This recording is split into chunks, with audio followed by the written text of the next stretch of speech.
സ്വാഗതം. പ്രധാന വാർത്തകൾ. മാളിയേക്കൽ റെയിൽവേ മേൽപ്പാലം ഉദ്ഘാടനം വൈകുന്നതിൽ പ്രതിഷേധം ശക്തി പ്രാപിക്കുന്നു. കൊല്ലം ജില്ലയിലെ തിരക്കേറിയ റോഡുകളിലൊന്നായ കരുനാഗപ്പള്ളി ശാസ്താംകോട്ട റോഡിൽ നിർമ്മാണം പൂർത്തിയായ മാളിയേക്കൽ റെയിൽവേ മേൽപ്പാലത്തിന്റെ ഉദ്ഘാടനം വൈകുന്നതിൽ നാട്ടുകാരും വിവിധ സംഘടനകളും പ്രതിഷേധത്തിനൊരുങ്ങുകയാണ്. ദിനംപ്രതി നൂറുകണക്കിന് യാത്രാവാഹനങ്ങളും ചരക്ക് വാഹനങ്ങളും കടന്നുപോകുന്ന വളരെ പ്രധാനപ്പെട്ട റോഡാണ് കരുനാഗപ്പള്ളി ശാസ്താംകോട്ട റോഡ്.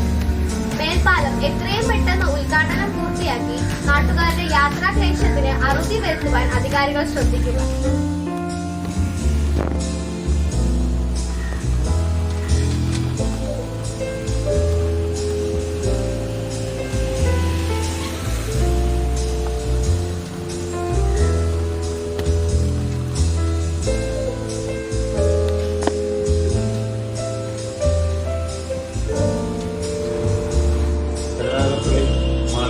മേൽപ്പാലം നാടിന് തുറന്നു കൊടുക്കാത്തതിൽ വ്യാപകമായ പ്രതിഷേധം നിലനിൽക്കുകയാണ്.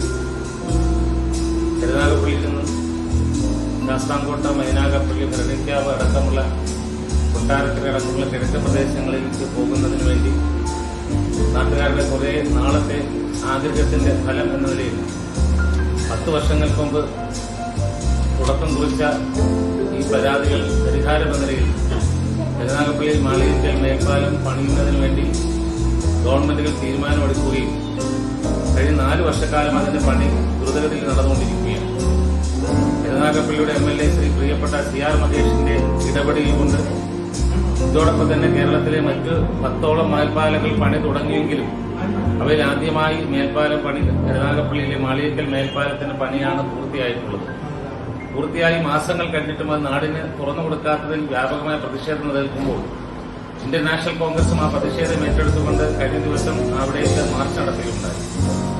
അതുകൊണ്ട് വളരെ വിനയത്തോടുകൂടി കോൺഗ്രസ് ഉൾപ്പെടെയുള്ള രാഷ്ട്രീയ പ്രസ്ഥാനം ആവശ്യപ്പെടുകയാണ്, ഓഗസ്റ്റ് മാസം 15-ാം തീയതി ഇന്ത്യയുടെ സ്വാതന്ത്ര്യ സമരത്തിന് മുമ്പ് അത് നാടിന് തുറന്നു കൊടുത്തില്ല എങ്കിൽ 15-ാം തീയതി നാട്ടിലെ ജനങ്ങളെ സംഘടിപ്പിച്ചുകൊണ്ട് അതുവഴി സഞ്ചാരം ചെയ്യാനുള്ള തീരുമാനം, യാത്ര ചെയ്യാൻ കോൺഗ്രസ് തീരുമാനിച്ചിരിക്കുകയാണ്.